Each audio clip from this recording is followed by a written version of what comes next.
So sinagot siya ng ating Pangulo, give orders on day of typhoon, that's why you cannot be president.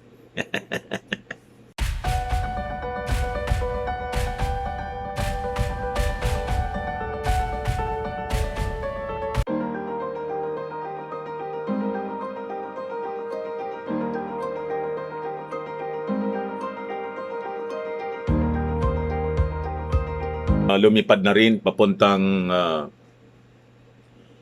Visayas and Mindanao si presidential aspirant Bongbong Marcos as reported by Manila Bulletin. Sabi po rito, Bongbong Marcos flies to Visayas, Mindanao to extend help to death victims. Abang si Lomi po, nauna siyang lumipad at nasa pag-inspeksyon, may konting tulong din na dala.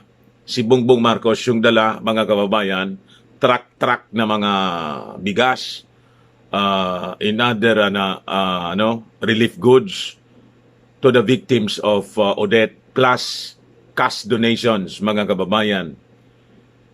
Sabi rito, Presidential aspirant Ferdinand Bongbong Marcos, lumipad siya pa Visayas in Mindanao kaninang umaga to extend assistance.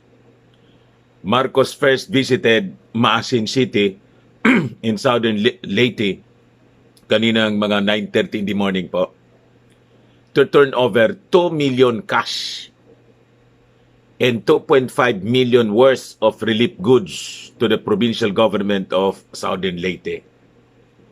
So ito ang maganda, mga kababayan, kasi sa kanyang paglipad, pagbisita, dala-dala na niya. Diba? Kasi sayang namang ng oras. And we have our government agencies assessing the extent ng destruction. Trabaho yun ng mga government agencies. And here comes a private person, pribadong tao, si Bongbong Marcos, mga kababayan, outright na kapag shell out siya ng cash and in-kind donations. He was assisted by House Majority Leader and Leyte 1st District Representative Martin Romualdez, the campaign manager of his running mate and vice presidential aspirant Inday Sara. Kasama pala si Inday. Si Inday nagpadala din ng team pabuhol, mga kababayan, galing sa city government, composed of nurses, doctors, mga social workers, mga kababayan. Lumarga kanina, lula ng Philippine Airlines. Marcos Jr. was joined by Southern Leyte Governor Damian Mercado and Maasin Mayor Nico Mercado. Then at 11 a.m., the presidential aspirant landed in Butuan City in Mindanao to hand over 7 million worth of cash and goods to victims of Odette. Marami yung binigay niya, ni Bongbong Marcos. It's not from, government funds. Galing mismo sa pondo niya, mga kababayan. He was accommodated by Butuan City Mayor Ronnie Vicente Lagnana and Vice Mayor Jose Joboy Aquino II. Sabi niya, we would like to assure our kababayans that help is available. We will work tirelessly until we ensure that all those who need assistance would be given the same, sabi po ni Bongbong Marcos. We also call on local leaders to reach out if they can and coordinate with each other. And it is very important that we focus our relief efforts to areas that mostly need our help. So, importanteng ma-evaluate, mga kababayan nila, na maayos yung mga lugar na badly hit. Marcos and Duterte Carpio camps jointly called Unity Alliance with will also visit Bohol and Cebu provinces. Ngayon, nandun na siguro ngayon. DERCAM said the two provinces were also hardly hit by Typhoon Odette. We have survived worse typhoons, including Super Typhoon Yolanda, before, and we are currently enduring the pandemic. So I am confident that if we continue to work hand in hand, we will get through this challenge. Sabi naman po ni Congressman Martin Romualdez. So yan po mga kababayan, ang mga balita dito. And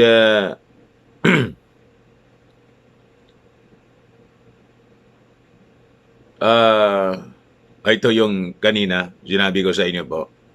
Yung team ni Inday, abilis sila na nagresponde. Manila Bulletin po. The city government of Davao sends a delegation composed of personnel from the City Health Office, Davao City Central 911's Emergency Medical Services, EMS, Urban Search and Rescue, Fire Auxiliary Services, Southern Philippines Medical Center doctors, and social workers from City Social Welfare and Development Office to Ubay, Bohol Province, for relief and rescue operations affected by Typhoon Odette. So makita po ninyo na ayan, kasakay sila, marami sila mga kababayan, at may dala na rin na mga relief yung makayang maikarga sa eroplano po. Ayan. So nakakatuwa na makita mga kababayan ang ating mga leaders na nagkakaisa mga kababayan sa saklolo, sa pagtulong. And ito pa, gusto kong ipaabot sa inyo. Dali. Ito yung pag-turnover ni Bongbong Marcos ng pera. Yan. Yan. Presidential aspirant Bongbong Marcos Jr. nagbigay ng 2 million cash at 2.5 million relief goods kay Southern Leyte Governor Damian Mercado para sa mga biktima ng bagyong Odette, as reported by PTB4. Ngayon, si Bongbong, nanawagan po siya sa mga electric cooperatives dito po sa Luzon and some parts of Mindanao na hindi man po na destroy ng matindi, hindi gaanong nasalanta, na tumulong po sa rehabilitation. Ayan po.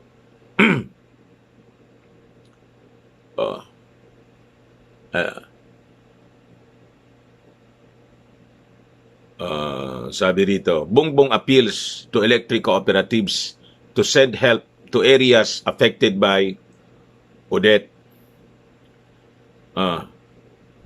in the immediate restoration of the power supply. Kasi hirap na hirap yung mga tao doon.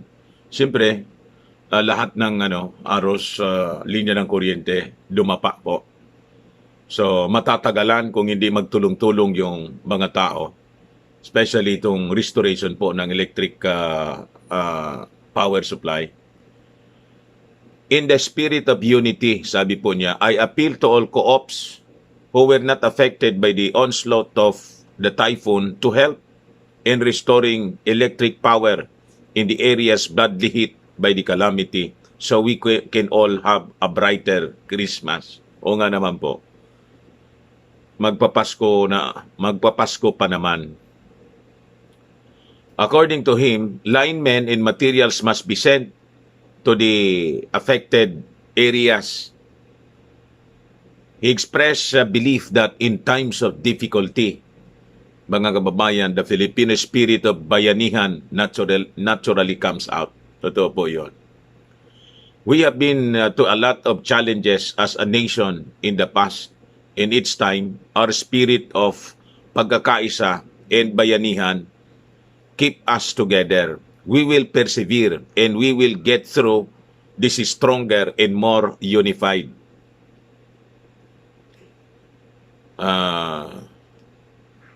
Ayan po. So, maganda yung mga nagaganap po dito sa ating paligid. By the way, dumaan kasi sa akin actually kahapon pa to. Ano ngayon? Kahapon pa to yata sinabi ng ating Pangulo.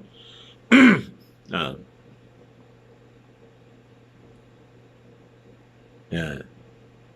Nakalimutan ko lang na ipaabot sa inyo. Ngayon, basahin ko lang po sa inyo. Sinupalpal po ni President Digong si Lomi Duterte to Robredo. Give orders on day of typhoon.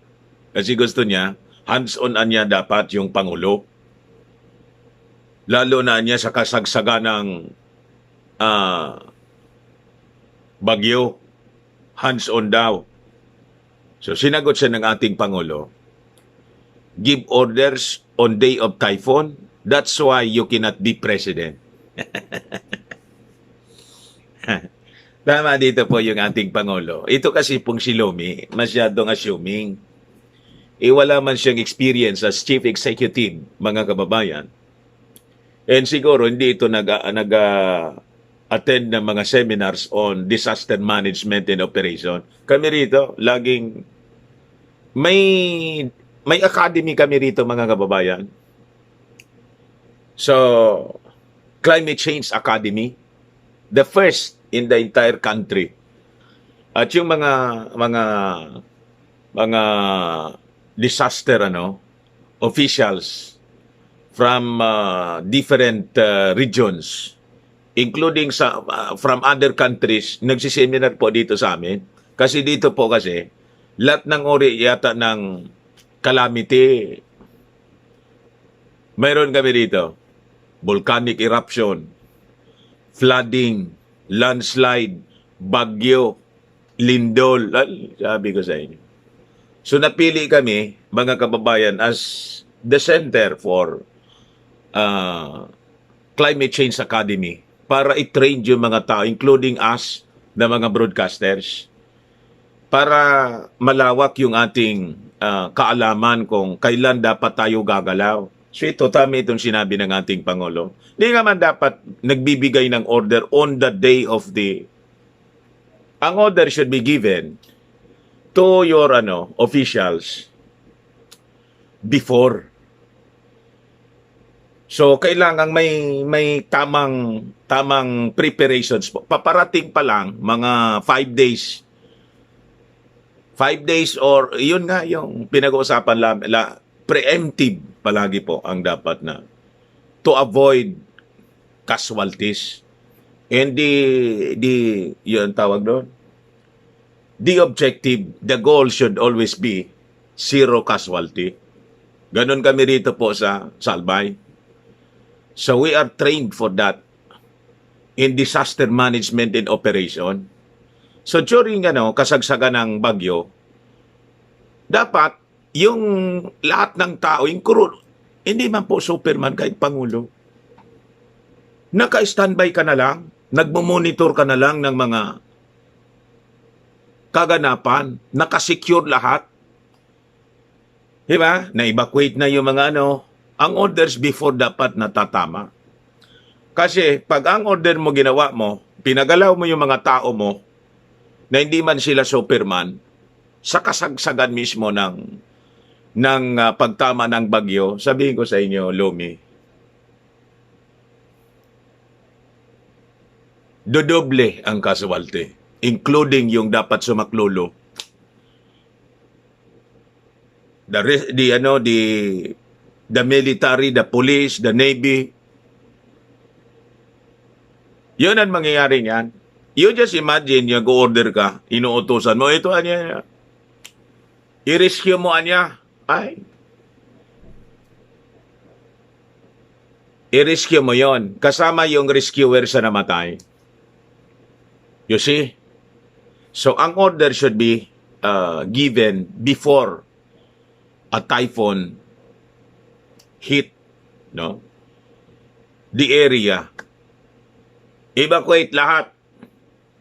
Yung mga nasa peligrosong mga lugar, mababang lugar, binabaha, yung mga nasa gilid ng mga bangin, yung mga nasa gilid ng mga bundok, lahat yan dito sa amin, inaalis yan lahat. Force evacuation. Typhoon signal number 2 pa lang, mga kababayan dito sa amin, ini-evacuate na. It is because of our experience riming, ang daming namatay, more than 1,000. At napakarami po yung missing hanggang ngayon di makuha. So yun ang protocol. Lumi, iwan ko kung bakit hindi mo ito alam. Taga Bicol ka naman. Sa bagay, dito to sa Albay. Sa Kwan, hindi man ito masyadong. Siyempre, may iba man yung gobernador doon. This was the initiative of our former governor, now Congressman Joey Sarte Salceda. Preemptive evacuation. You see? Then, automatic yon. Once na lumampas yung bagyo at kumalma yung hangin, and based sa advice ng Pag-asa, and disaster officials, the OCD and yung NDRRMC, lahat yan na naka-standby, giving updates 24 hours, every 30 minutes may update yon sa media. May media briefing in actual tracking. Pag kumalma na po, doon, automatic wala na yung tulugan. Automatic po yung clearing operations, inspections ng mga lugar kung saan dapat puntahan para yung mga nakahambalang agad-agad mawala. Ganon po yan, Lomi. Naman dito yung ating Pangulo. Hindi ka pwede na maging Pangulo pag ganon ang alam mo. Ilalagay mo sa peligro yung buhay mismo ng mga sundalo, ng mga pulis, ng mga Navy personnel, ng Coast Guard, in all the the rescue teams, the ambulance, etc., ilalagay mo sa peligro. Yan kasi. Huwag masyadong assuming.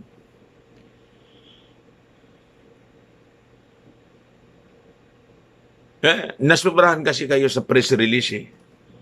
Masabi na sumaklolo kayo, okay naman yung sumaklolo, kaya lang, huwag masyadong assuming yung mga as if you are now the sitting president. Diba? Ayan tuloy, oh. Supalpal ka, paya ka rito sa ating Pangulo, Duterte to Robredo. Give orders on day of typhoon. That's why you cannot be president. Kung ikaw ay yung uupong Pangulo, ang daming madidisgrasya. Imagine, utusan mo yung mga tao mo. General, may kuwan kasi dito, may tawag sa akin, punta ka doon sa may kailangang i-rescue doon. Ayun, di na yun makakabalik. Pag sinunod yun ng order, di na yun makabalik. You just imagine, halimbawa, nasa island, paano ka mag-cross doon? The order should be given before the typhoon arrives. Once na tumatama na yung bagyo, lahat nasa bahay na. Nasa safe grounds na sila. Then the officials, on standby sila, monitoring everything. Pero, before sila on standby, doon sa mga posisyon nila. Kailangan, they have to see to it na lahat ng mga tao nasa ligtas ng lugar. Nasa evacuation center na, on higher grounds, yung mga maliliit na bahay, yung mga tao doon linagay sa matitibay na structure para hindi sila mapahamak. Ganon, Lomi.